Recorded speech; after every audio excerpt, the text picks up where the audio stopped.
Bonjour à tous. Nous continuons aujourd'hui la réponse que Jésus a donnée à la question posée par une personne, n'y a-t-il que peu de gens qui soient sauvés?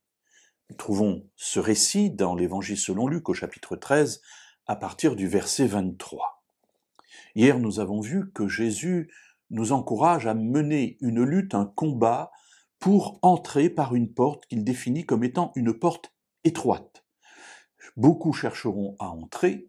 Voilà la volonté de la plupart des gens, c'est de dire oui, est-ce que vous voulez être sauvé? Bien sûr, je veux être sauvé, mais n'en seront pas capables parce qu'il faut s'en donner les moyens. Il faut vraiment y aller, le rechercher, combattre pour le faire. Jésus continue, verset 25, et nous dit la chose suivante. Et on va lire du verset 25 à 27. Quand le maître de maison se sera levé et aura fermé la porte et que restez dehors, vous commencerez à frapper à la porte et à dire « Seigneur, ouvre-nous !»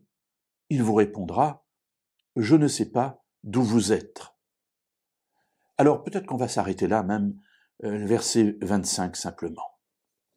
Voilà, Jésus nous dit qu'un jour, eh bien, le maître de la maison se lèvera et fermera la porte. Il y a évidemment ici l'idée qu'il y a un temps, un moment, où l'entrée dans le royaume ne sera plus possible. Je ne vais pas entrer ici dans l'explication de savoir pourquoi, à quel moment, qu'est-ce qui se passe. Mais gardons l'idée de la parabole simplement, l'image qui est donnée par Jésus. Voilà que je veux entrer dans la maison et que le maître a fermé la porte, ça n'est plus possible. Il y a donc un temps où cela est possible, et Jésus nous dit que c'est un temps où nous devons combattre, où nous devons lutter pour entrer, parce que ça n'est pas naturel à notre vie habituelle. Et il nous dit, alors restez dehors, vous commencerez à frapper à la porte et à dire, Seigneur, ouvre-nous. Ben oui, parce que le désir d'entrer est toujours là, c'est un désir qui est présent. Oui, je veux entrer dans cette maison, je veux entrer dans la vie éternelle.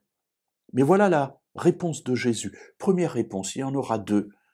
Première réponse de Jésus, il vous répondra, je ne sais pas d'où vous êtes.